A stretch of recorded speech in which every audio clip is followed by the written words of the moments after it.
Have you ever heard about 50-30-20 rule? This is the rule that tells you how you must budget your finances, how many percent you are supposed to spend each month, save and invest. Try to think about it now, and then if you want to know if you were correct or not, then please keep watching the video because I'm gonna tell you about this rule now.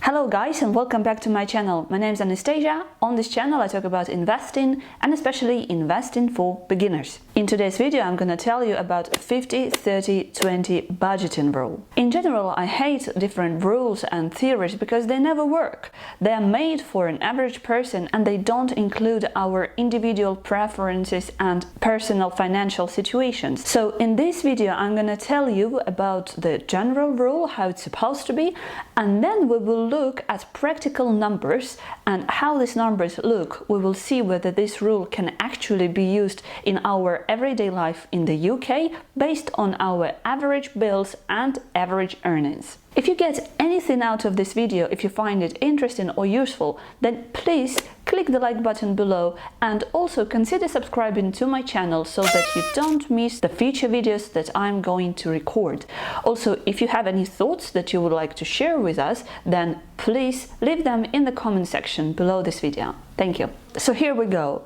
By this rule, 50% of your total monthly after-tax income has to be spent on your must-haves and must-dos. This includes your mortgage or rental expenses, because all of us have to live somewhere, your expenses on your bills and groceries. You can include absolutely everything else that is essential to your life, but bear in mind that Starbucks coffee each morning is not that essential. Or toilet paper. Toilet paper is not essential either. Although 90% of the nation at the beginning of the first lockdown did think that the toilet roll is the most essential thing they could buy. So you see, this is the first dissonance that we got here between the theory and the real life. So let's take the average salary in the UK. In 2020, it was around £2,500 per month. So 50% of 2,500 is £1,250 per month. This is how much you are supposed to be spending on your mortgages or rental expenses, bills and groceries. It's very hard for me to tell you how much an average person in the UK spends on their rental expenses, because the rental price and the property price varies massively from London to some northern areas. But we can talk about the average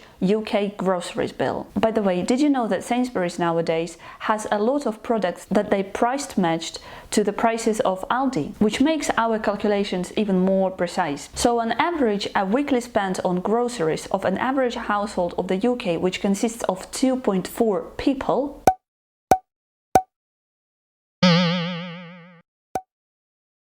is £97, which comes to about £400 per month. And let's say if you live alone, then it's about £200 per month. That means that you are left with about £950 per month to spend on your mortgage or your rent. You can of course include petrol and car insurance and other essential things that you need to live. The simplest way to save some money in this part is to get married. Or at least find a roommate, as long as they are not vegan of course, because then you have to do shopping separately. The next 30% of our after-tax income we are allowed to spend on things that we want to do or want to have. This may include some entertainment, traveling, holidays, eating out, etc. This category of expenses is the main category where you can find some ways to save some money on. For example, you can get rid of some unused subscriptions, because on average every person in the UK spends about £46 a month on different sorts of entertainment subscriptions. Do you pay for BT Sport or any other sports TV subscription? Well, get rid of it. Who likes football? You don't need to watch football. Or be honest with yourself and answer the question of how many times you went to the gym even though you have a membership there. Isn't it cheaper to do the workouts at home? Oh, no, sorry. Isn't it cheaper to do nothing at home than to do nothing at home and have a membership in the gym? You see, you don't have to be a genius. Saving money on eating out is another great way of saving some cash. I've already spoken about how much money you can save by not drinking a cup of coffee every single morning. If you haven't watched this video, watch it here, but the sums are quite impressive. But let's go back to the numbers. So the average salary in the UK is £2,500 per month. 30% of £2,500 is £750. So £750 is on average how much you are supposed to spend on things that you want to have or do. The average bill in a restaurant in 2020 was around £20. That's obviously outside London. Is it for chips and chips? So you can actually go out and eat in a restaurant 37 times every single month. But that's if you don't go on holidays and you don't need to buy any clothes. And the last part of 20% is the part that you have to save or invest. Of course, at the beginning you are supposed to save money for your emergency safety pillow, and after that the rest of the money you are supposed to start investing. And depending on your financial situation, this £500, which is what 20% of £2,500 is, may seem like quite a lot or nothing at all.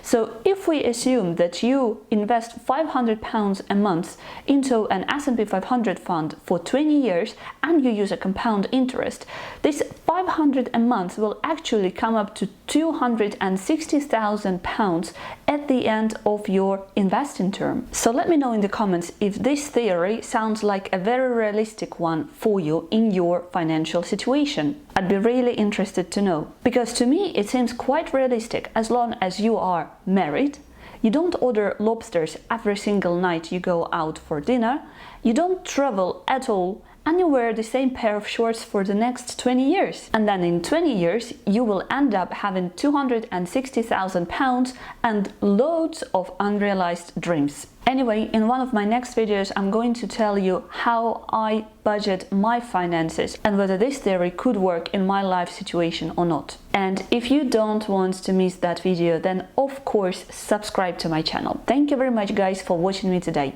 Bye bye.